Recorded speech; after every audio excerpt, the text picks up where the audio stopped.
Olá, pessoal, tudo bem com vocês? Eu me chamo Tatiele Silva e atuo nesta disciplina junto com a professora Fabrícia Sônego.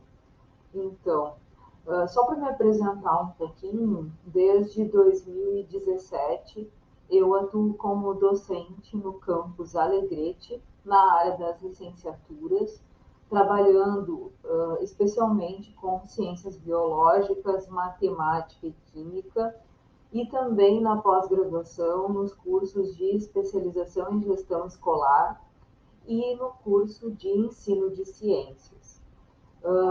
Dentre essa trajetória acadêmica, me afino mais com a parte dos fundamentos da educação, pensando a filosofia da educação, a história da educação, a sociologia da educação, nessa interface com a prática pedagógica. Já atuei também na área do currículo, do ensino e currículo, pensando justamente essa questão da invenção do cotidiano que se dá todos os dias no cenário escolar, na educação básica, ensino fundamental e médio.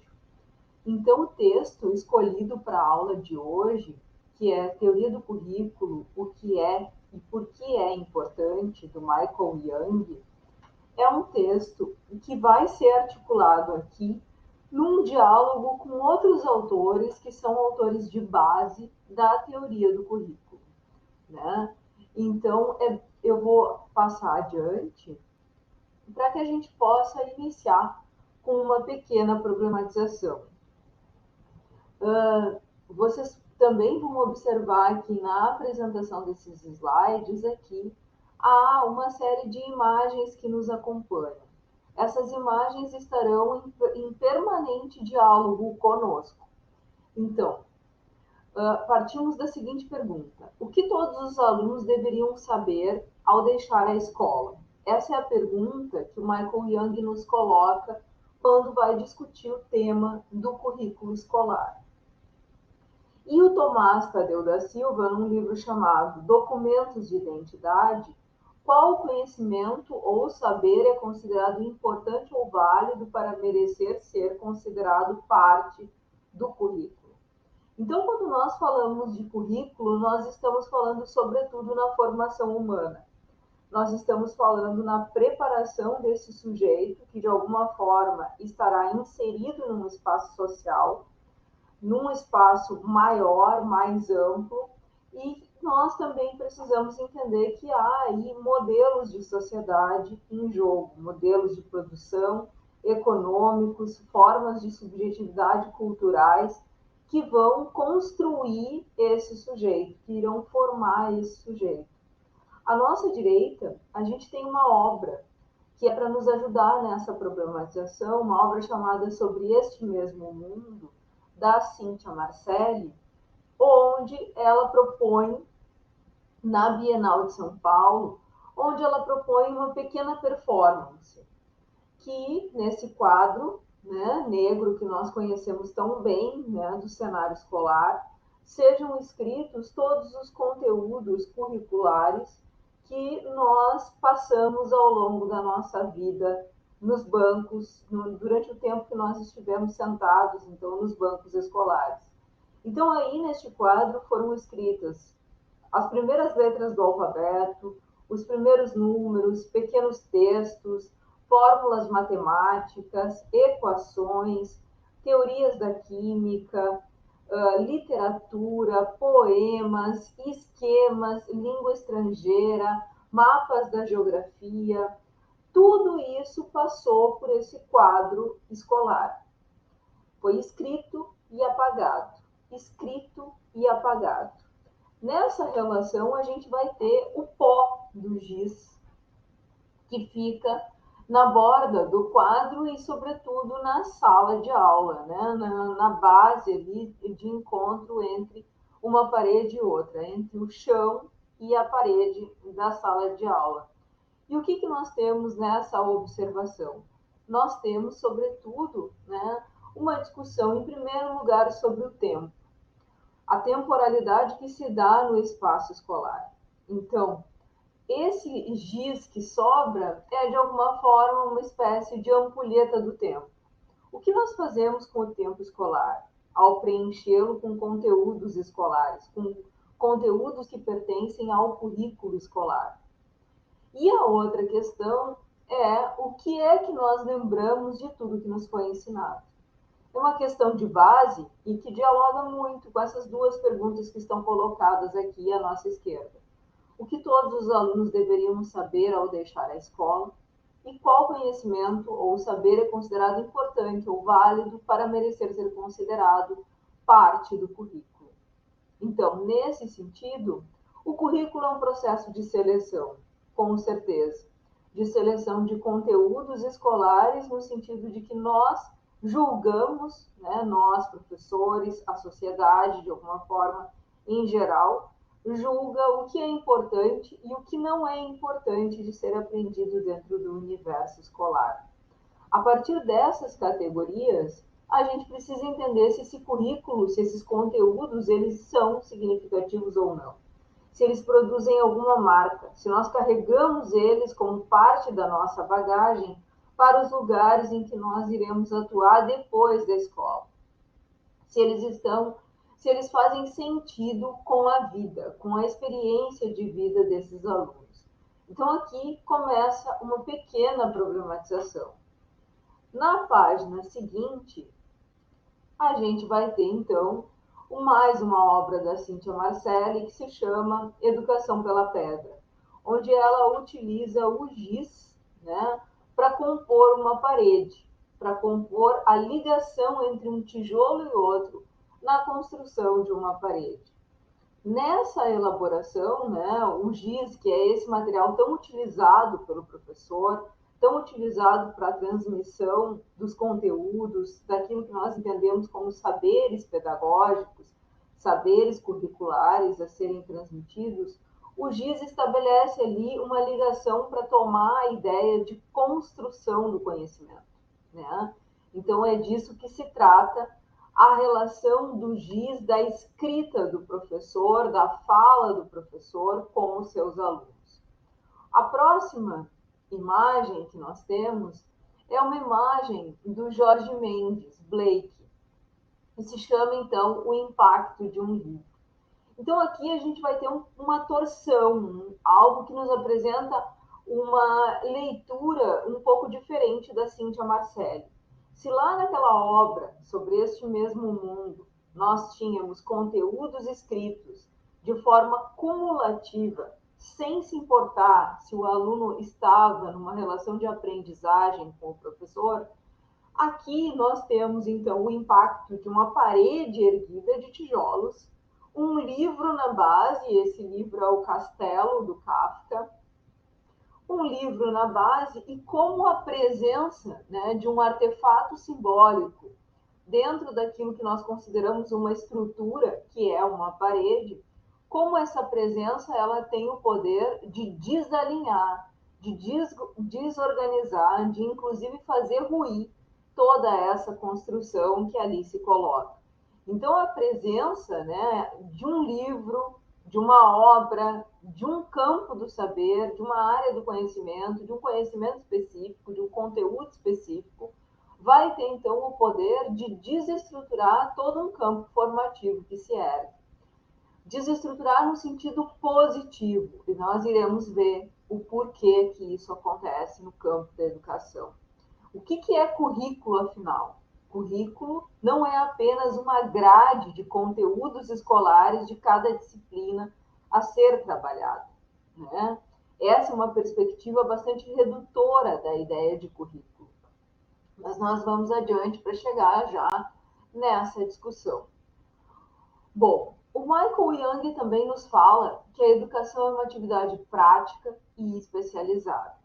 Ou seja, ela não se dá apenas num campo discursivo, num campo teórico, né?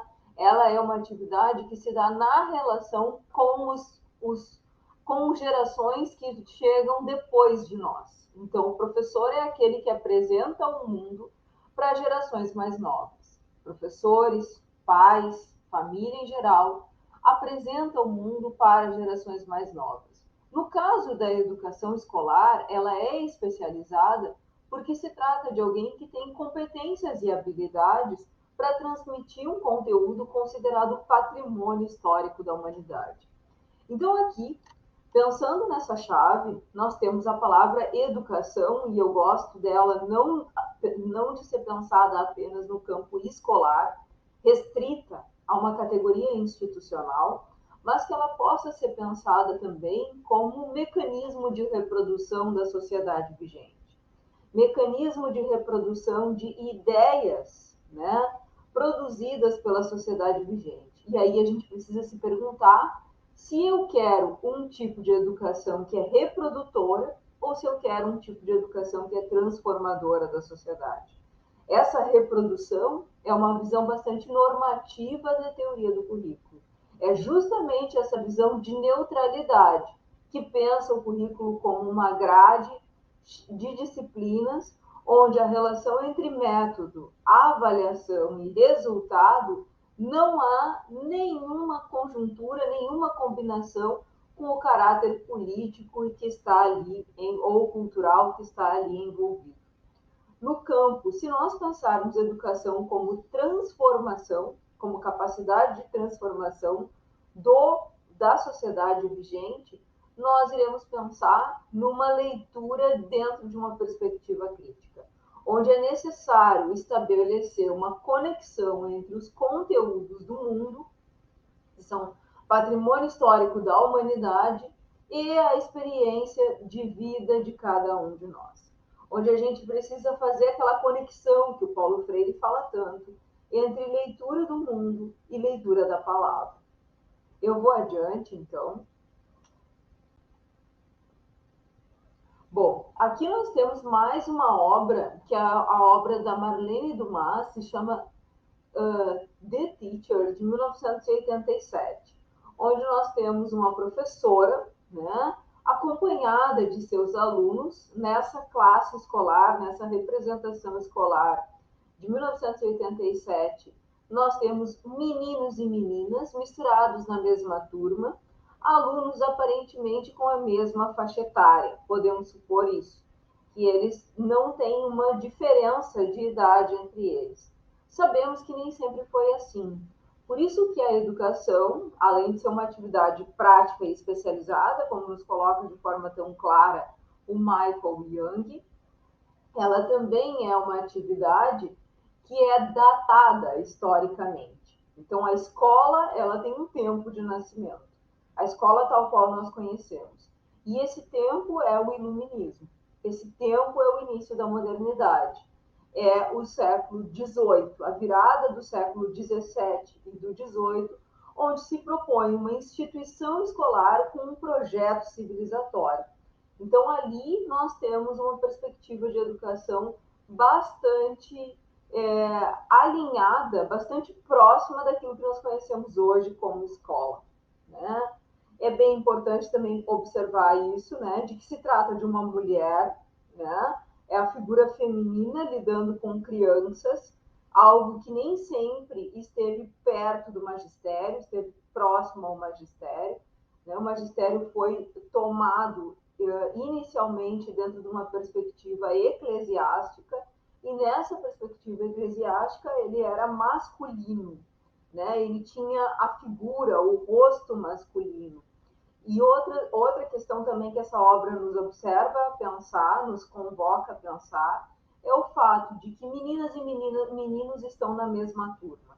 A educação das meninas acontece um século depois da educação dos meninos.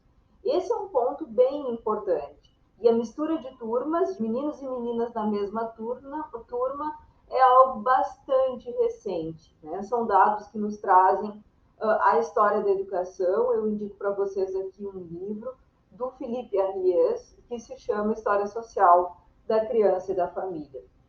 Então, aqui, ao lado dessa obra, a gente observa uma questão bem importante que o Michael Young nos coloca, a partir do olho do Basil Bernstein, que não é possível ter uma teoria do currículo sem ter uma teoria do conhecimento. Por que ele está colocando isso? Porque quando a gente fala em currículo, nós estamos pensando em planejamento escolar, nós estamos pensando em corpo de disciplinas, nós estamos pensando em carga horária para cada uma dessas disciplinas, nós estamos pensando em formas de avaliação.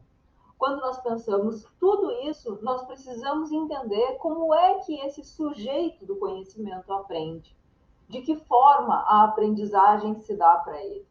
Né? Se eu entender esse sujeito do conhecimento como uma tábula rasa, como alguém que chega na escola sem saber nada, né, eu vou partir de uma posição como docente, que é uma posição de transferência do saber, né, uma posição bastante empoderada, e nós iremos olhar para isso com bastante detalhe.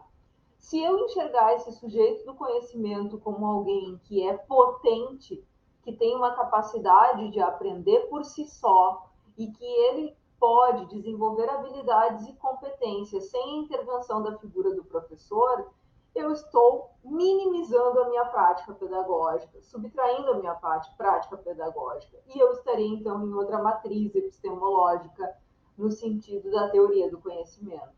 Se eu entender que esse sujeito é alguém que traz conhecimentos, mas que tem algo a aprender, né, numa relação de troca social, e esse lugar da troca social, que é a função social da escola, importantíssima de ser atualizada hoje, ela deve estar acompanhada de uma proposta também metodológica de planejamento. Se eu pensar a relação como troca, eu estou num outro registro também de teoria do conhecimento, que é a abordagem relacional. Então, é para essa lupa que nós iremos olhar, né? Essa lupa que nos mostra matrizes diferentes de teorias do conhecimento e que terão efeitos, resultados lá naquelas questões ligadas ao planejamento, à avaliação, ao modo como as cargas horárias se distribuem dentro da instituição escolar e qual é a finalidade da educação, qual é a função e a finalidade da educação. Depois, então, aqui nós temos mais uma imagem, mais uma mulher, crianças, né? Meninas enfileiradas aqui numa mesma mesa, partilhando uma mesma mesa, né, escolar. E aqui nós temos, então, os 3 pressupostos que eu coloquei para vocês. A pedagogia diretiva, que é essa, que parte da ideia do professor e sendo o centro da aprendizagem. O centro da aprendizagem é a figura do professor, é ele a figura forte, dele depende toda a relação pedagógica. Depois nós temos a pedagogia não diretiva, né, que é essa que eu havia colocado para vocês, que entende o aluno como um sujeito pronto para a aprendizagem, que ele tem em essência habilidades e competências e que cabe ao professor regar esse pequeno jardim, né? Então, a pedagogia não diretiva ela tem uma comunicação muito forte com a ideia de liberalismo econômico, onde o papel do professor é extremamente minimizado no processo de aprendizagem. E, por último, então, nós temos a abordagem relacional. Eu vou adiante aqui. Dentro da pedagogia diretiva, que é a forma mais clássica, né, mais tradicional do conhecimento escolar se colocar, nós temos algumas questões ligadas a conteúdos, a avaliação escolar, a métodos. Então, essa pedagogia diretiva, com enfoque tecnicista e sistêmico, ela nasce do chão da fábrica. Não é à toa que no fundo desse slide a gente tem um filme, né, bem conhecido de todos, que é o filme do Charlie Chaplin, considerado ali tempos modernos, né? Que é esse lugar onde dá de uma educação instrumental, né? Uma educação que ela é tomada para obedecer o corpo, fazer o corpo, né, adaptado à máquina, né? Que ele seja obediente e produtivo. Bom, essa pedagogia diretiva, ela invoca, então, princípios de racionalidade, eficiência e produtividade. Ela visa o produto e não o processo. O currículo é extremamente tradicional, ele é igual para todos, então nós vamos ter um livro didático que atravessa todos os espaços do país, por exemplo, sem diferenças culturais, né? Ou seja, sem se preocupar com o sujeito desse conhecimento, qual é a bagagem cultural que esse sujeito traz, as conexões em que ele pode fazer entre o conteúdo e a vida, não há preocupação nesse tipo de proposta. A pretensão de neutralidade, né? Essa ideia de neutralidade, onde não há, né, nenhuma relação do professor com a própria escolha e seleção dos conhecimentos a serem trabalhados em sala de aula. O programa de ensino é determinado a priori. Depois, então, nós temos uma avaliação, o processo de comparação entre os dados do desempenho e os objetivos instrucionais pré-estabelecidos. Também aqui, né, nós temos essa escola, né, a pedagogia diretiva vai produzir uma escola extremamente excludente. É uma escola que vai dar lugar ao fracasso escolar, à repetência, aos índices de evasão, né, porque ela está preocupada numa modelagem, né, social que é para a inserção no mercado de trabalho a partir de uma formatação do sujeito. Ou seja, ela não está preocupada com as diferenças, com a diversidade que ali ocorre. Então, é justamente esse o ponto, né, que nos chama bastante atenção nessa pedagogia mais clássica, tecnicista, com enfoque tecnicista e sistêmico. Depois, então, nós temos mais uma imagem aqui do Alexandre Maxwell, uma imagem bem contemporânea, que se chama Pardo é Papel, né? Essa imagem mostra a recolhida de jovens na periferia do Rio de Janeiro, né? Dos fazeres desses jovens na periferia do Rio de Janeiro. E aqui, nós temos o conceito de conhecimento colocado pelo Michael Young. Na minha visão, se o currículo for definido por resultados, competências, habilidades funcionais ou avaliações, ele será incapaz de prover acesso ao conhecimento. Entende-se por conhecimento a capacidade de vislumbrar alternativas. Então, é justamente a partir do local, da realidade local, dos impasses cotidianos que essa realidade nos interpõe, que é possível encontrar alternativas, é possível encontrar saídas. E ali a chave do conhecimento apresenta uma grande potência para que esse aluno possa, então, superar os desafios que o contexto dele coloca, interpõe, interdita. Essa pedagogia diretiva que nós estávamos vendo, de alguma forma, ela anula a potência do aluno de aprender. Né? Ela anula quando ela trabalha com uma única forma de aprendizagem. E essa seleção de conteúdos, ela, como nós sabemos, ela não é aleatória, né? Ela é uma seleção de conteúdos que conversa com conteúdos, saberes, práticas que fazem parte de uma ideologia dominante, de uma classe dominante. A questão do fracasso escolar também é colocada pelo Bernard Charlot, né, de forma bastante crucial, né? Ele vai produzir ali uma problematização entre as relações entre o saber e a escola. E ali nós temos duas perguntas. Que sentido tem para a criança ir à escola e aprender coisas? O que a mobiliza no campo escolar? Essa mobilização da criança no campo escolar é justamente aquilo que vai fazer com que o conhecimento não seja esquecido por ela depois que ele sai da escola, né? O que nós podemos entender que na escola é significativo e que a criança, depois de passar por ela, ou o adulto, adolescente, jovem, lembra? Compensar a singularidade das histórias escolares e a correlação entre fracasso escolar e origem social. Qual a responsabilidade das práticas pedagógicas de avaliação neste processo? Então, a pedagogia diretiva, mais uma vez, ela é extremamente responsável pelos índices de avaliação, de repetência, de evasão escolar, porque ela, de cara, ela se coloca numa posição, existe algo que começa a surgir aí, né, observando que a escola só é capaz de fortalecer a classe dominante, porque ela trabalha com conteúdos, saberes que conversam com aqueles já adquiridos, acessados pela classe dominante.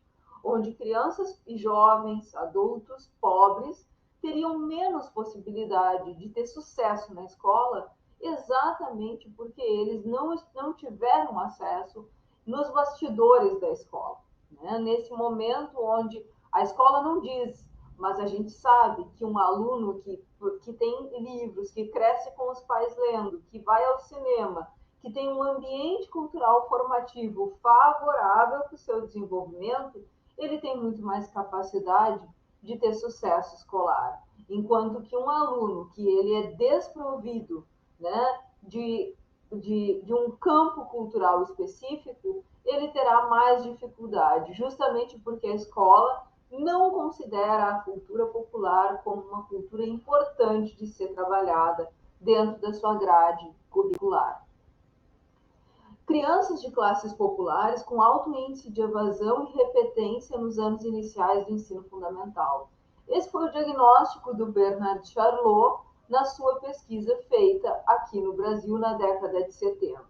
A teoria da carência cultural, né, de que falta algo a essas crianças na saída, né, logo que eles entram na escola, ela toma concepções bastante individualizantes do fracasso escolar e o programa de educação compensatória, né? Entram aquelas ideias de que a escola pública ela deve assumir um caráter assistencialista, ou seja, ela deve se preocupar com projetos sociais, com inclusão social desses alunos e não necessariamente com o campo do conhecimento. Esse é um tema bastante controverso, bastante polêmico, que eu gostaria que a gente pudesse ter espaço para discutir nessa disciplina, nessa aula. Mais adiante, então, a escola assume um papel de reparadora da sociedade dentro dessa perspectiva. O Antônio Nova falando num texto, né, pesquisa em educação como um processo aberto, dinâmico e investigativo, onde ele coloca exatamente esse ponto, né, de que se trata de um desserviço para a comunidade quando a escola deixa de trabalhar com conhecimento. Porque é justamente o campo do conhecimento que irá permitir o poder, né? O lugar do empoderamento desses sujeitos, a ascensão social, a mobilidade desses sujeitos no espaço em que eles vivem. Apoio comunitário às famílias e grupos mais desfavorecidos, acolhimento dos alunos, busca compensar as deficiências da sociedade, concentra-se nas dimensões sociais e acaba por conceder menor atenção às aprendizagens. Eu vou adiante, então. Entramos na pedagogia não diretiva. A pedagogia não diretiva trabalha com uma organização escolar autogestionária. Ela entende que cada sujeito é responsável por si. Não interessa a idade deste sujeito, se é criança, jovem ou adulto. Então, nós temos aqui o regime do laissez-faire, que é a ideia do deixa fazer, deixa passar. O professor é apenas um facilitador da aprendizagem. Percebam que mudou totalmente a relação pedagógica aqui. Na pedagogia diretiva, nós tínhamos a figura de um professor forte, a figura de um professor que era o centro da aprendizagem. Na pedagogia não diretiva, a figura do aluno é o centro da aprendizagem. E cabe ao professor intervir pouco no processo, ou quase nada no processo. Então, aqueles que se desenvolvem, aqueles que terão sucesso ou fracasso escolar, é por conta e risco deles.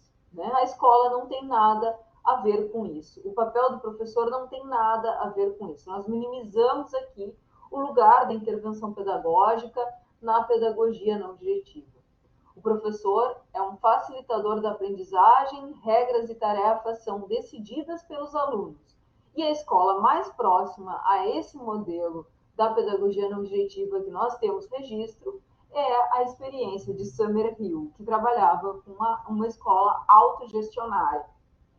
Vamos adiante, então. E aqui nós temos uma obra chamada Estudo, do Rafael Barradas, que é uma obra, um artista uruguaio, né? Nessa abordagem relacional, aqui nós vamos encontrar, sobretudo, né, o conceito de praxis, a ideia de ação reflexiva. Ou seja, a aprendizagem ela não depende nem só do professor para se realizar, nem só do aluno, mas é uma relação de troca, né? Onde o conhecimento se constrói, onde as estruturas cognitivas são plásticas, elas não são fixas, né? Não há nada determinado a priori. O aluno só aprenderá alguma coisa, construirá algum conhecimento novo, se ele agir e problematizar sua ação. Planejamento de trabalho por projetos, avaliação diagnóstica e formativa. Então, a avaliação deixa de ser um processo excludente e classificatório.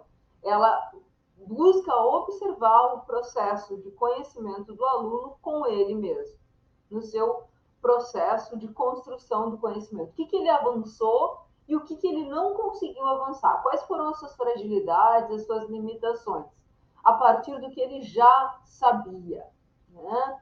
Então, esse é um ponto bem importante. Depois, então, o currículo, ampliação de oportunidades de aprendizado. Essa é uma definição do Michael Young bem importante, né? Bem preciosa que a gente tem no texto. E aqui a gente tem ao lado a figura do notário de Nice, né? Que é o Amadeu Modigliani, né? O pintor. A educação preocupa-se, antes de mais nada, a capacitar as pessoas a adquirir conhecimento que as leve para além da experiência pessoal e que elas provavelmente não poderiam adquirir se não fossem a escola ou a universidade. Então, a escola tem um papel muito importante, que é o guardador de um lugar. A escola guarda o lugar da aprendizagem, o lugar de um patrimônio histórico a ser transmitido, né? Não no sentido da transferência que o Paulo Freire fala, né? Da educação bancária, de transferir o conhecimento de um lugar para o outro, mas no sentido de passar de geração em geração esse conhecimento. Então, a educação preocupa-se, antes de mais nada, a capacitar as pessoas a adquirir conhecimento que as leve para além da experiência pessoal e que elas provavelmente não poderiam adquirir se não fossem a escola ou a universidade. Então, tem aí alguém que guarda um lugar, certo? Mais adiante, então, a nossa problematização final. Então, se nós começamos com uma problematização inicial, né? Nós também vamos concluir a nossa apresentação com uma problematização final. O que sabemos sobre currículo? O que torna humano o conhecimento humano? De que forma a seleção de conteúdos escolares contribui para a formação? Mais uma vez, aqui se coloca o tema da educação como significativa ou não para o processo formativo do sujeito. Então, o currículo não é, né, o engessamento de grades, de disciplinas, uma lista de disciplinas, um roteiro de exames, matrizes de competências ou habilidades. O currículo, que torna humano, o conhecimento humano, né, a partir das chaves que o Michael Young e esses autores todos nos colocam, é justamente porque ele é uma atividade epistêmica ligada a lugares, pessoas e contextos específicos. Quando nós aprendemos, nós não estamos apenas conectados, né, com o conteúdo abstrato. Nós estamos conectados também com aquele que nos transmite o conhecimento, com o espaço social do saber, com os vínculos afetivos construídos, né? Então, tudo isso faz parte de um campo específico do conhecimento. O currículo é também relação de saber, poder e identidade. Esse desafio da recontextualização, ele tem a ver com um conhecimento, com um campo epistêmico conectado ao mundo da vida, né? A relação entre conceito e experiência. E aí nós temos a relação de saber, poder e identidade, porque toda vez que nós nos apropriamos de um campo do saber, nós também nos empoderamos, né? E reformulamos os contornos da nossa identidade social. Nos representamos no mundo de forma distinta. Então, esses são pontos aqui que eu gostaria de compartilhar com vocês, né, dessa pequena leitura de teoria do currículo, o que é e por que é importante, certo? A partir do diálogo com autores que são de base para essa área. Agradeço muito a presença de vocês, a atenção de vocês na aula de hoje e espero encontrá-los em breve. Me coloco à disposição. Um abraço.